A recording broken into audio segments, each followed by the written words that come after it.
국내 코로나19 누적 환자가 150명을 넘어섰고 일부 지역에서는 지역사회 감염이 시작됐습니다. 더 이상의 확산을 막기 위한 대책과 노력이 시급한 상황인데요. 네, 지금 이 시점에서 가장 필요한 방역 대책은 무엇이고 또 감염을 막기 위해서는 어떤 노력이 필요한지 전문가와 함께 집중 분석해 보도록 하겠습니다.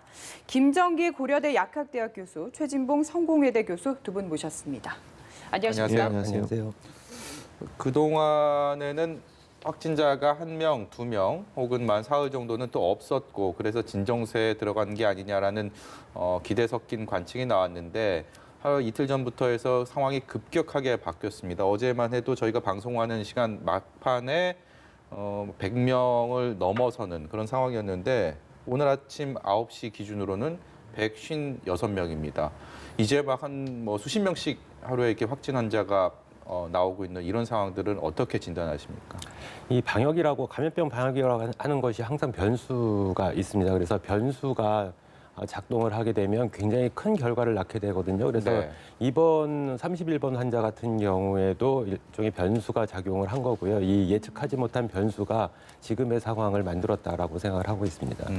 우리 정부에서는 지역사회 전파가 시작되는 단계다라고 이야기를 했는데 이 기준이 지금도 역시 유효하다고 보시는지 궁금합니다. 왜냐하면 일부지만 팬데믹, 그러니까 대유행의 조짐이 보인다라는 분석도 있거든요. 어떻게 보십니까? 그러니까 팬데믹 대유행이라고 하는 거는 이제 국제적인 차원에서 보는 개념하고 우리 국내 사정하고는 좀 약간 다르긴 합니다. 그래서 우리나라 상황만 봐서는 실제로 3번 환자가 6번 환자를 감염시켰을 때부터 일단 지역사회 감염이 시작이 됐던 거였고요. 예. 그 당시에 지역사회 감염은 우리 보건당국의 방역만에서 이루어진 그런 지역사회 감염이었습니다. 그래서 네.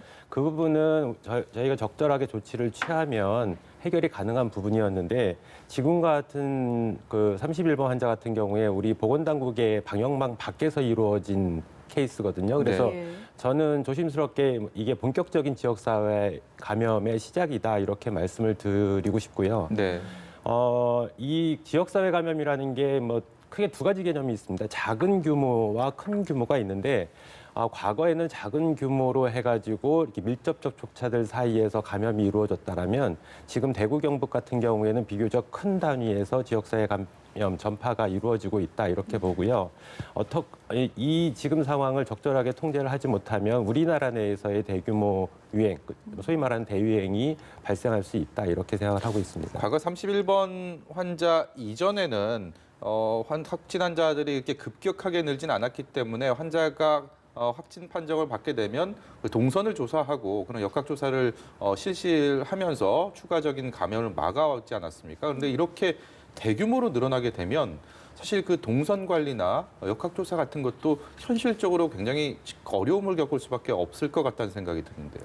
지금 말씀하신 대로 과거의 이런 전파 양상은 실제로 감염의 어떤 선후 관계, 그러니까 역학의 선후 관계를 밝히고 그거에 맞게 차단을 하고 하는 그런 방법들이 유효할 수가 있습니다. 근데 네. 지금 같은 상황에서는 특히 어제 그제 31번 환자가 누구한테 감염이 됐는지, 누구를 전파를 시켰는지 이런 것들, 네. 진정한 의미의 이분이 슈퍼 전파자냐 아니냐 이러한 논란이 있고 우리 보건당국에서도 그거에 대한 동선을 계속 파악을 했거든요. 예. 근데 지금 상황은 실제적으로 그게 아무런 의미가 없습니다. 네. 그러니까 이분이 슈퍼 전파자냐 아니냐 여기에 들일 노력을 앞으로 이 대구 경북의 확산세를 어떻게 막을 것이냐에 더 집중을 해서 방역을 펼쳐야지 그 세세한 세밀한 동선만 따지고 있을 상황이 아니거든요. 왜냐하면 우리 보건당국의 인력이나 이런 것들이 굉장히 현재 제한적이기 때문에 집중과 선택을 해서 지금은 대구 경북에서 전국적인 확산을 막는 데 주력을 해야 된다 이렇게 보고 있고요. 예. 실제로 보건당국에서 파악하고 있는 접촉자가 약 1,000명 정도라고 보는데 예. 일부 의견은 그보다 훨씬 더 많다 이런 의견도 있습니다만 그중에 오전까지만 해도 161명에 대해서 소재 파악이 안 된다, 연락이 안 된다 이런 보고가 있거든요. 네.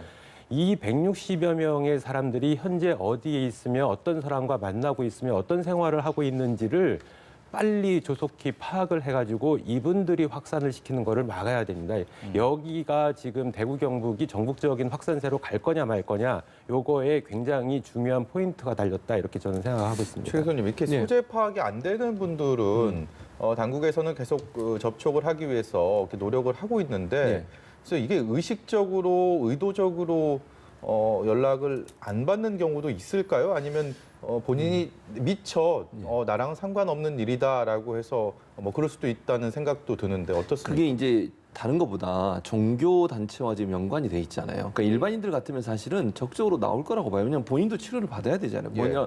만약 본인이 감염이 됐다고 하면 치료를 안 받으면 본인한테도 피해가 오는 것이기 때문에 이건 다른 사람을 감염하는 점을 넘어서서 그런데 이제 지금 문제가 되고 있는 게 기존의 어떤 교회에서는 이단이라고 지금 규정되고 있는 신천지라고 하는 교회에서 이루어지고 있는 일이고 네. 그러다 보니까 본인들이 신천지에 다니고 있다거나 아니면 신천지에서 활동하고 있다는 걸 밝히는 걸 꺼려하는 그런 일부의 사람들이 있는 것을 알려지고 있습니다. 네. 그러다 보니까 연락을 받아가지고 본인이 신천지에 등록했다거나 신천지에서 다니고 있었다는 말이 발각될까 봐 그것 때문에 적극적으로 얘기를 안 하고 있다는 얘기도 나오고 있어요. 실제로 그 병원에서 대구 카톨릭 대학 병원에서 일했던 간호사 같은 경우도 예. 본인이 확진을 판정받고 나서 신천지에 본인도 갔었다라고 얘기했다고 하거든요. 그러니까 그 전에 얘기를 안 했던 거죠, 사실은. 이런 사례들이 있다고 하면 종교적 특수성, 특히 이제 신천지라고 하는 교회가 갖고 있는 특수성 때문에 우리 사회에서 좀 배타적인 부분이 있거든요. 이런 부분들을 밝히기 꺼려해서 적극적으로 본인이 뭐 예를 들면 검사에 나서거나 아니면 연락이 왔을 때 본인이 신천지에 나갔다거나 교회에 참석했다는 얘기를 하지 않을 가능성은 충분히 있다고 보여집니다. 그 상황이 이렇게 되니까 신천지 교회 자체에 대한 관심도 참 높아지고 있는 것 네. 같은데 지금 보면은 대구라는 지역에서 예배를 본 후에 전국적으로 퍼져 나갔거든요. 근데 그렇죠. 보통 이런 식으로 예배를 보는지 보통 한 지역에서 보지 않나요? 그렇죠. 일반 교회는 그렇죠. 신천지 교회가 갖고 있는 특수성이라고 볼 수 있어요. 일반 교회들은 자기가 속해 있는 교회 내에서 종교 활동을 하고 예배를 드리잖아요. 근데 신천지 같은 경우에는 예를 들면 이게 중앙 집권형이에요. 예를 들면 중앙에서 그 소위 이만희 씨라고 하는 이분이 전체를 통할하고 그 밑에 있는 조직이 다른 지역들을 통할하는 이런 구조로 돼 있다 보니까 마치 군대와 비슷한 거죠. 그러니까 위에 있는 상부 조직의 임원들이 지역을 돌아다니면서 강의도 하고 설교도 하고 교육도 하고 이런 시스템이 돼 있고 또 밑에 있는 사람들은 중앙에 있는 곳에서 교육도 받고 또 교제도 하고 이런 역할들을 하게 되는 거죠. 그러다 보니까 교류가 좀 훨씬 커지는 거거든요. 사실 그때 당시 지금 그 얘기가 나오고 있는 것이 대구에 있는 그 집회에도 다른 지역에서 왔다가 간 분들이 있는 것으로 알려지고 예. 있어요. 그래서 그분들이 또 그 지역 가서 전파가 된 것으로 지금 추측이 되고 있는 상황이거든요. 지금 역학관계가 완전히 끝나지 않았으니까요. 그렇다고 하면 이 신천지 교회라는 그 집단이 갖고 있는 특수성, 이게 교류라든지 아니면 중앙 집권형 어떤 통제라든지 이런 부분들이 결국은 더 확산시키는 하나의 요인으로 작용했다고 볼 수 있는 거죠. 왜 떳떳하게 밝히지도 못할 종교 활동을 왜 하는지 솔직히 잘 모르겠습니다. 교수님, 그 의학 업계에서 보는 이 지금 신천지 교회의 예배 보는 장면들은 보셨죠? 보셨습니다. 예, 근데 일반적인 다른 뭐 종교 활동이랑 또 이번 그 신천지의 어떤 그 예배하는 모습들이랑을 비교했을 때 뭔가 좀 다른 모습들이 좀 있었는지 좀 궁금하고요. 그 업계에서 보는 의료나 약학 업계에서 보는 이번 바이러스 전파에 더 우려되는 부분들은 특별히 뭐가 있는지 좀 궁금합니다. 지금 제가 언론을 통해서 본 그런 장면들 같은 경우에는 뭐 제한적인 정보라서 저도 정확하게 알 수는 없으나 신천지 교회든 일반 교회든 아니면 성당이든 이렇게 제한된 공간에서 다수의 사람들이 모이지 않습니까? 네네. 그러다 보니까 이거는 어떤 그 과정에서 종교적인 활동이 뭐가 있었는지를 제가 정확하게 파악을 못해서 그런데 네. 어찌됐든 제한된 공간에 다수의 사람들이 밀집해 있고 거기에서 1시간 내지 2시간 정도의 어떤 행사를 진행을 했다라고 그러면 네. 충분히 가능성은 있습니다. 어느 곳에서든지. 그리고 또 하나 여쭤보고 싶은 게 이 31번, 31번째 확진자가 청도에 다녀왔다라는 이야기가 앞서서 있어서 청도 대남병원이나 뭔가 장례식장에 31번째 확진자가 퍼뜨린 게 아닌가라는 추측이 있었는데 오늘 발표된 내용을 보니까 또 이 근처에는 가지 않았다고 하거든요. 그럼 저희가 역학적으로 좀 어떤 식으로 퍼졌다고 추측을 할 수 있는지도 궁금합니다. 글쎄요, 지금 이거는 보건당국에서 지금 역학조사를 진행을 하고 있는 거로 알고 있고 아직 역학조사 결과가 안 나와서 정확한 거는 잘 모르겠으나 제가 보기에는 보건당국에서 역학조사를 한다고 해도 정확한 결론을 내리기는 굉장히 어려운 어렵다. 부분이다. 저는 이렇게 판단을 하고요. 네. 어쨌든 시발점은 31번 확진자였고 이분이 감염이 어디서 된 거였는지 최초에 감염이 돼서 다른 사람을 퍼뜨렸든 간에 네. 그 당시에 다수의 사람들이 있었었고요. 예. 여기서 전파된 사람들이 있었고 이분들이 대구에서 청도로 가고 이런 과정에서 청도까지 그리고 기타 지역까지 이렇게 전파가 됐다 이렇게 보고 있습니다. 대남병원 얘기가 나와서 이제 대구 경북 지역에서 지금 대남병원 상황들이 굉장히 좀 심각한 것 같아요. 이게 지금 박가영 의과도 얘기했지만 신천지 그 교주의 형 장례식, 예, 그랬었죠. 이 장례식이 과연 이 신도들의 감염 경로를 밝힐 고리가 될 것인가? 뭐 이런 전망들이 많이 있었습니다. 그렇죠. 현재까지 나온 상황들을 좀 종합해 보면 어떻게 볼 수가 저는 있습니까? 충분히 가능성이 있다고 봐요. 대남병원에서 10여 명이 또 확진 환자가 나왔거든요. 근데 네. 거기는 폐쇄된 공간이에요. 외부에서 올 수도 없고 또 뭐 잘 아시는 것처럼 이제 그 병원이 정신병원이잖아요. 네. 그러다 보니까 외부에 이렇게 들락날락 마음대로 할 수 있는 공간이 아니거든요.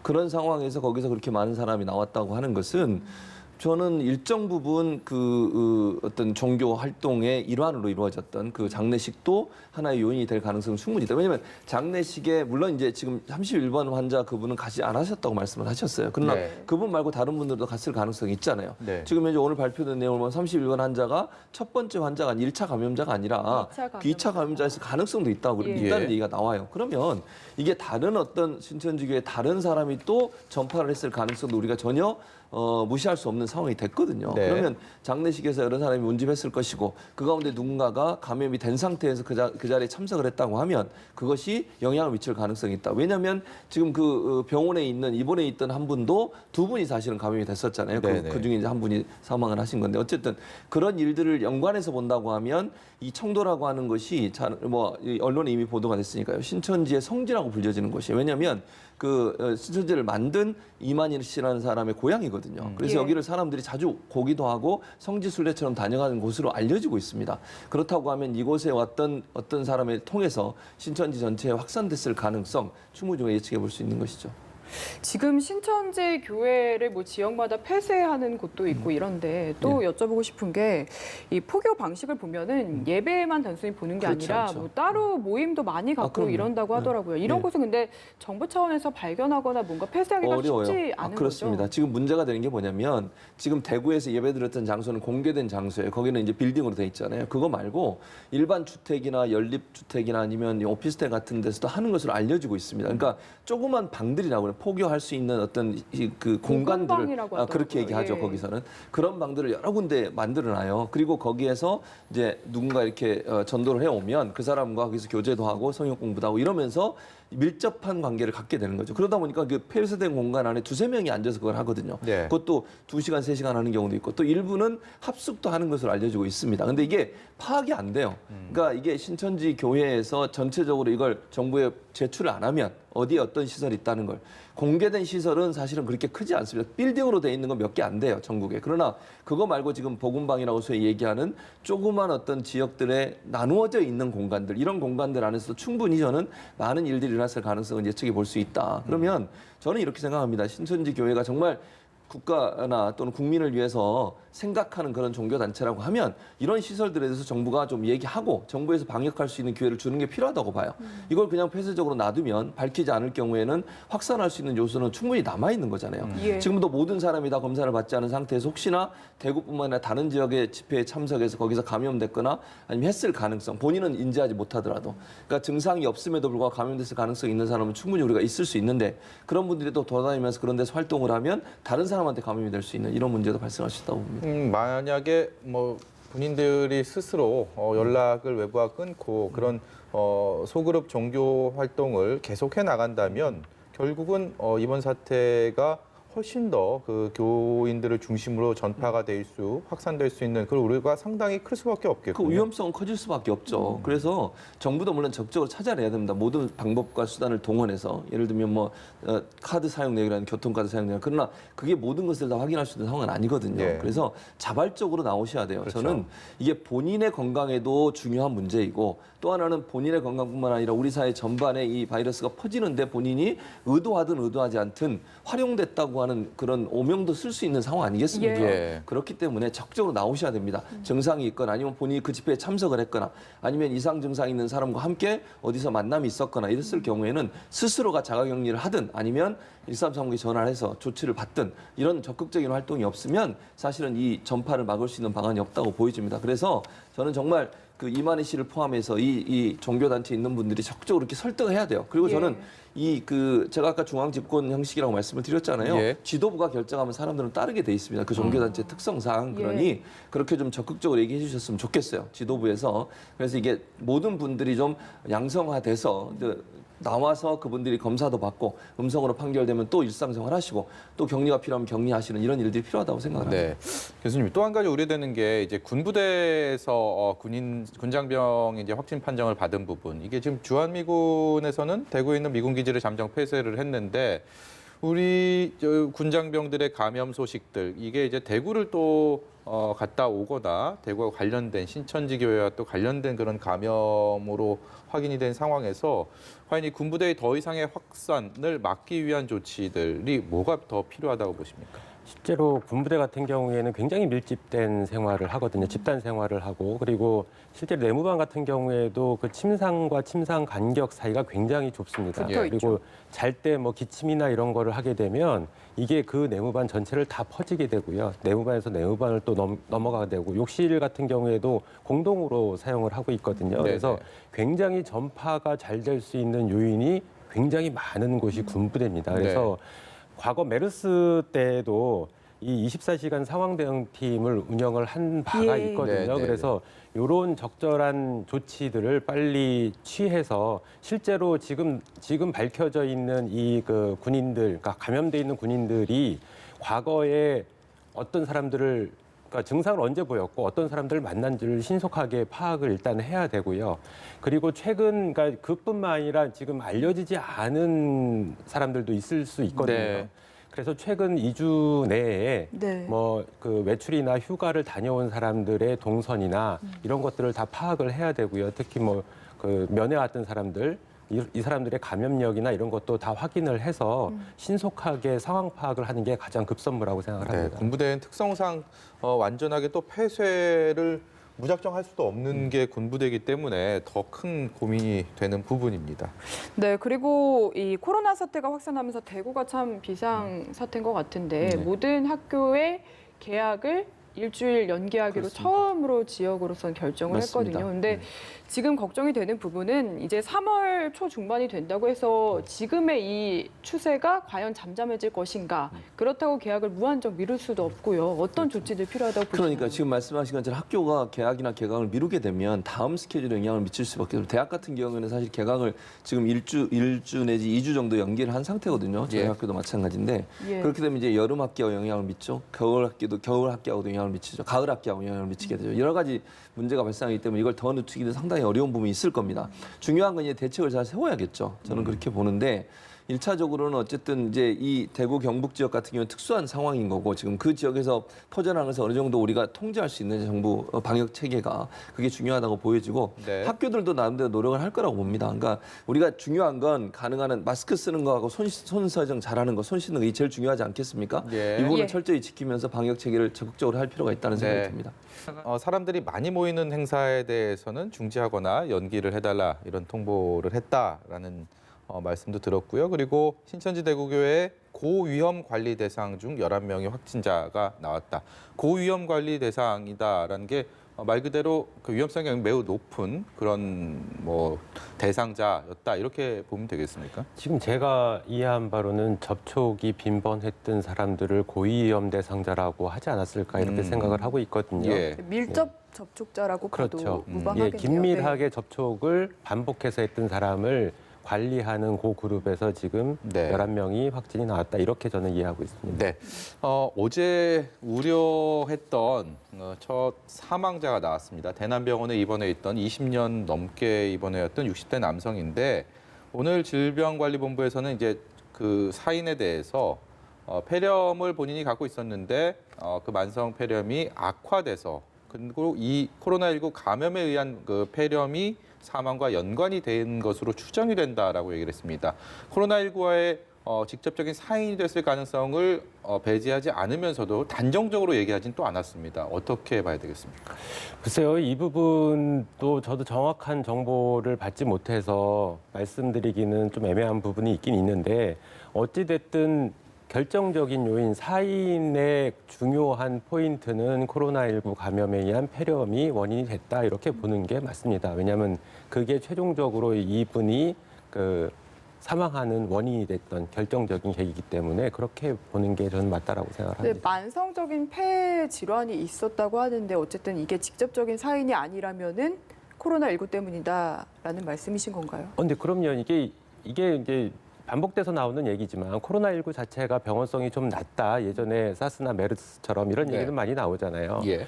그럼에도 불구하고 중국에서는 2에서 3% 정도의 치사율을 보이고 있어요. 그렇죠. 과거에 우리나라에서는 물론 사망한 케이스가 나오진 않았지만 예. 예. 근데 뭐 저뿐만 아니라 많은 전문가들이 이게免疫力이 약한 사람들 그리고 기저질환이 있는 사람들 같은 경우에는 이게 치사율을 보일 수 있다 이렇게 경고를 했거든요. 그러니까 이분도 만성 폐질환이 있었으면 그게 기저질환이었던 거고요. 여기에 코로나19에 의한 폐렴이 다시 발생을 하게 되면 그거에서 사망하는 케이스가 나올 수가 충분히 있습니다. 그러니까 사인은 코로나19에 의한 폐렴에 의해서 사망을 하셨다 이렇게 보는 게 맞지 않을까 이렇게 생각을 하고 있습니다. 예, 서울시에서 오늘 오전에 이제 박원순 서울시장이 이번 코로나19 관련 대책들을 얘기를 하면서 그중에서 서울광장이나 청계광장, 광화문 광장에서의 어떤 대중들이 모이는 집회에 대해서 허용하지 않겠다라는 얘기를 했습니다. 실질적으로 이제 뭐 사람들이 많이 모이는 것 자체를 좀 우려하는 그런 조치가 아닌가 싶은데 그렇습니다. 현실적으로 많은 효과가 있을 거라고 보십니까? 뭐 효과가 있을 거라고 봐요. 그러니까 물론 거기에 감염된 분이 아무도 없으면 아무런 문제가 없겠지만 혹시나 누군가 감염된 분이 한 분 있으면 집회라고 하는 것도 지금 그 신천지에서 예배드리는 형태하고 비슷하잖아요. 옆에 그냥 밀착해서 앉습니다. 어느 정도 거리를 두고 앉는 게 아니라 대체적으로 그리고 의자 없이 그냥 바닥에 앉는 경우도 많고요. 그러다 보니까 직접적으로 2m 이내에 있는 어떤 영향력 또 침방울이 튀어서 다른 데까지 뛰어갈 수 있는 영향력이 훨씬 커질 수밖에 없기 때문에 네. 집회라고 하는 것 자체가 상당히 전염을 확산시킬 수 있는 그런 위험성을 안고 있는 모임이고 행동인 것이죠. 그래서 그걸 일부러 차단하겠다는 겁니다. 또 일부 집회는 이제 어르신들이 많이 나오시는 경우도 있어요. 네. 그런 분들 같은 경우에 더 위험할 수 있거든요. 어르신들은 그러니까 이게 자체적으로 그걸 막아낼 수 있는 체계가 좀 약할 수 있고 이래서 그런 부분들 때문에도 이런 부분들을 막는 게 필요하다고 생각이 들고 그래서 아마 서울시에서는 이게 감염법 관련된 법규에 있어요. 지방자치단체장이 위험이 있을 때 전염성이 있는 어떤 병이 이렇게 확산될 때는 예. 이걸 할 수 있도록 돼 있기 때문에 그 조치에 의해서 한 거라고 보여지고요.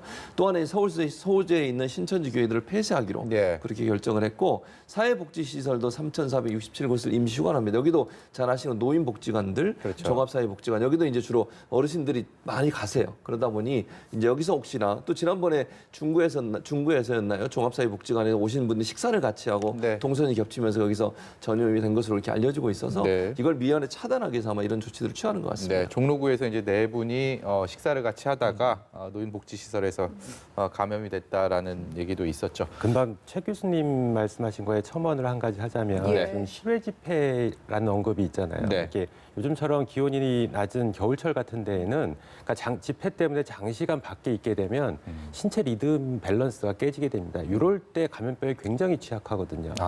그러니까 그럴 때 감염이 쉽게 들어올 수 있으니까 이런 요인들을 차단하자 이런 네. 의미로 생각을 하고 있습니다. 어떤 다른 의도로 국회할 것이 아니고 이제 뭐 국가적인 위기 사태를 그리고 또 어떤 시민들의 건강을 위한 그런 조치다 이런 말씀으로 듣겠습니다. 네. 그리고 또 코로나19가 확산하면서 이럴 때 병원을 내가 아프더라도 병원을 가야 되나 좀 고민하는 분들이 많으시거든요. 그래서 정부에서 국민안심병원을 운영한다고 하는데 이게 메르스 당시에도 운영이 됐던 거죠? 좀 설명 부탁드립니다. 여기 메르스 당시 당시에도 국민안심병원이라는 거 운영을 했거든요. 그래서 병원들에게 신청을 받습니다. 우리 병원이 국민안심병원으로 하겠다. 이렇게 해서 신청을 받게 되고요. 메르스 때도 제가 기억하기로는 총 두 차례 신청을 받았고 1차에서 한 87개 그리고 2차에서 74개 정도의 병원들, 일선병, 종합병원 다 포함해서요.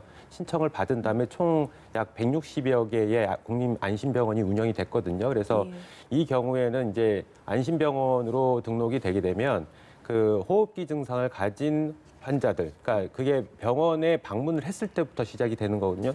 호흡기 질환을 가진 분들의 동선과 기타 다른 질환을 가진 분들의 동선을 다르게 하는 겁니다. 그래서 서로 접촉을 하지 못하게 이렇게 막아주는 거고, 여기 운영하는 데 들어가는 여러 가지 이제 부대 비용을 정부 차원에서는 다른 방법으로 일정 부분 보상을 해주는 이런 방식으로 진행이 되는 것 같습니다. 정부의 그 위기 경보 관련된 관심들도 많습니다. 이게 지금 경계 수준인데 이것을 심각으로 올려야 되는 거 아니냐, 격상시켜야 되는 거 아니냐라는 지적도 있는데 정부는 아직까지는 심각까지는 보지 않고 심각 수준으로 또 대응을 한다라는 신중론을 펼치고 있습니다. 여기에 대해서는 어떻게 해석해야 그러니까 됩니까? 심각 단계로 격상을 시킬 거냐, 아니면 지금 이제 말씀하신 것처럼 정부는 대응은 심각 단계로 하지만 지금 현재 경계 그 수준은 심각 단계까지 올리지 않겠다고 얘기를 한 겁니다. 왜냐하면 이게 이제 여러 가지 이유가 있을 것 같은데, 첫째는 심각 단계로 올렸을 때는 그 대응 자체는 뭐 제가 볼 때 지금의 대응에서 더 확산되고 그러진 않을 거예요.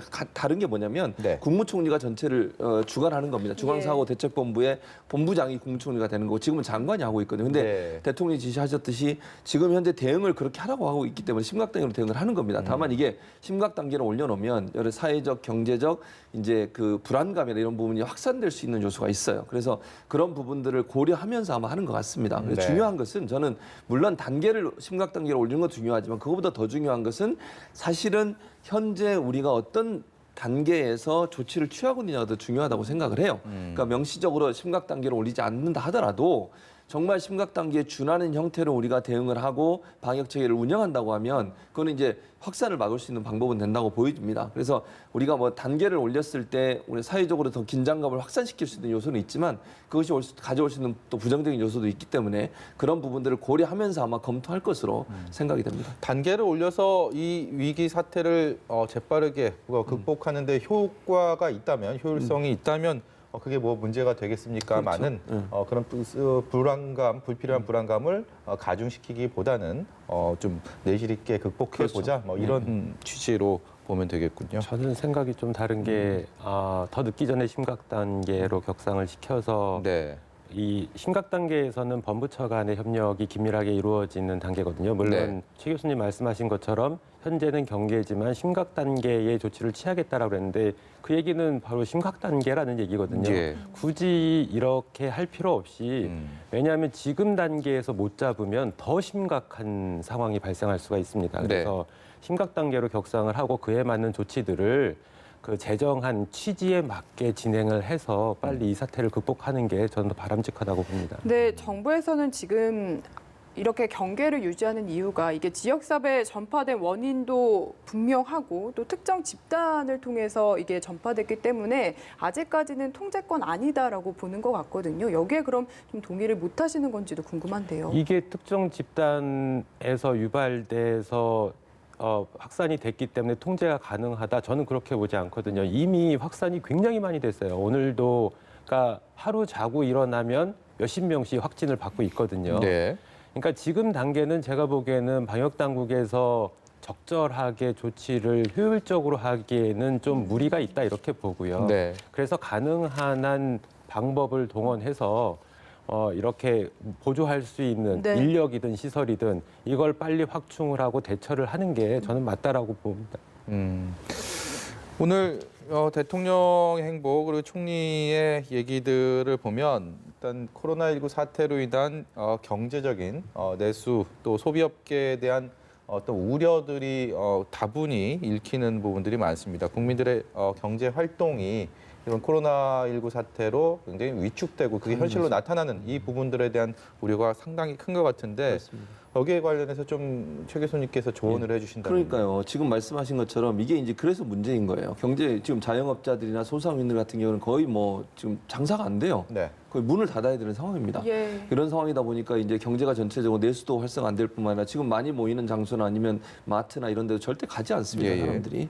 그러다 보니까 경제가 전체적으로 어려운 상황이에요. 이런 상황이니 제가 볼 때는 이런 분들이 지금 이 어려운 상황을 넘어설 수 있도록 지원을 많이 확대해야 한다고 봅니다. 지금 뭐 대통령이 직접 지난번에 경제 관련 부처들 업무 받으면서 지시한 내용이 있어요. 그 지시 내용도 보면 예를 들어서 임대료를 떨어뜨릴 수 있도록 하는 정책을 써라. 예컨대 지금 현재 건물주들이 그러면 건물주들한테 일방적으로 이렇게 내리라고 할 수는 없잖아요. 예. 다른 방법으로 보전을 해주는 거예요. 세금으로든 다른 방법으로 보전을 해주고 그다음에 중소기업 같은 경우에 당장 자금 압박이 왔을 때 중소기업청에서 어느 정도 경제 지원을 할 수 있도록 하는 통로도 만들으라고 얘기를 했고 네. 그래서 이제 정부가 적극적으로 나서서 경제적으로 어려운 환경에 처한 소상공인들, 중소기업들 아니면 자영업자들이 자생할 수 있도록 하는 능력을 어느 정도 키워줘야 된다. 네. 저는 그렇게 보고 그게 이제 어느 정도 장기간 될지는 모르겠어요. 그러나 이제 빨리 끝났으면 좋겠지만 이게 제가 볼 때는 그렇게 빨리 끝날 사항은 아니라고 보여지거든요. 예. 그래서 차분하게 접근하면서 예. 국민들에게도 너무 불안감에 쌓일 필요는 없다는 거 꼭 말씀을 드렸으면 좋겠어요. 그러니까 네. 주의하고 정말 조심해야 돼요. 그건 분명해 보이고요.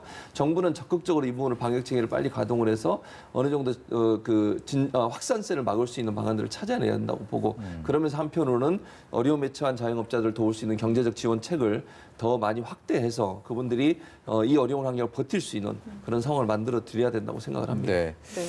교수님 이번에 보니까 31번째 확진 환자가 당초에 뭐 슈퍼 전파의 어떤 진원지다라는 얘기들이 초반에 많이 있었습니다. 근데 지금 아까 말씀하신 것처럼 정확히 이 31번째 환자도 2차 감염 가능성이 또 있는 부분이기 때문에 그런데 이제 온라인상에서는 왜 이렇게 많이 돌아다녀서 왜 이렇게 많은 사람들에게 전파를 시켰냐 그리고 뭐 신상이 사실 무관한 그런 사진들 돌고요. 그리고 제가 방송 들어오기 전에 저희 뭐 질병관리본부 브리핑하는 걸 보니까 옆에 댓글들이 어느 제약회사에서 나온 어떤 치료약, 코로나19 치료약이 나왔다. 뭐 이런 것들도 나오고 있는데 저는 실질적으로 그 아직 치료약이 나오지 않은 것으로 백신이 나오지 않은 걸로 예. 알고 있는데 그런 가짜 뉴스들이 횡행하고 있습니다. 이거 참 또 다른 불안감을 키우는 요소가 아닐까 싶은데 교수님께도 여쭤보고 싶고요. 최 교수님도 여기 관련돼서 좀 여쭤보겠습니다. 왜냐면 어제 제가 하나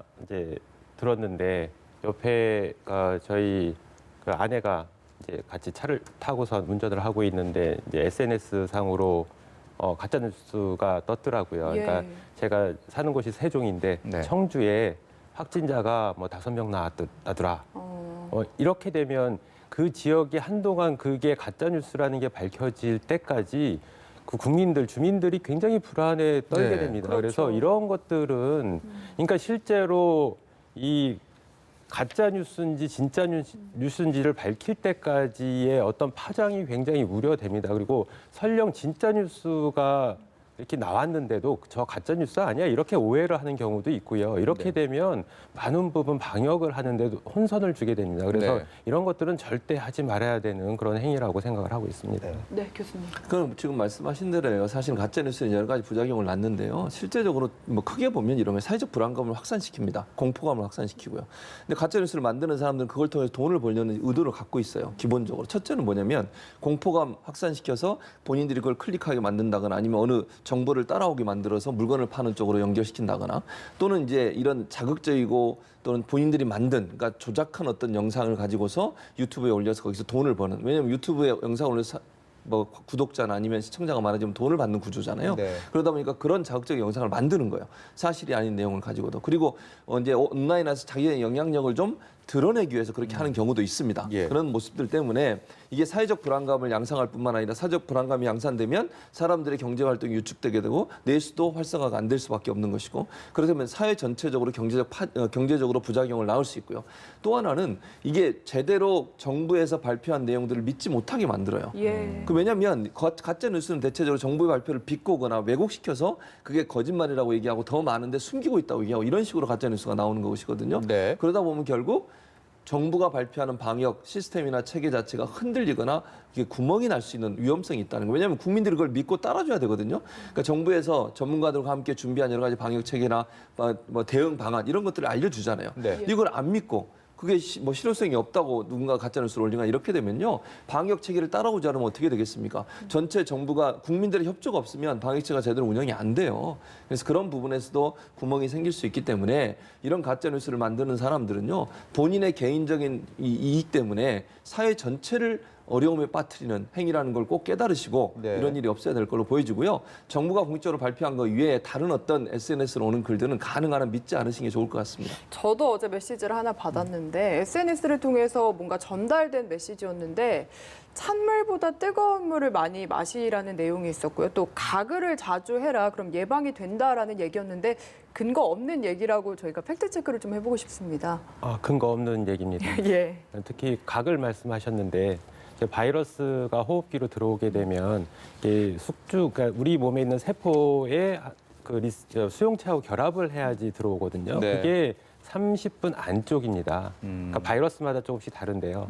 그러니까 30분 안쪽에 이미 세포 안에 침투를 하게 되고 증식을 하기 시작하거든요. 예. 그러니까 가글을 30분마다 우리가 하고 다닐 수도 없는 거고.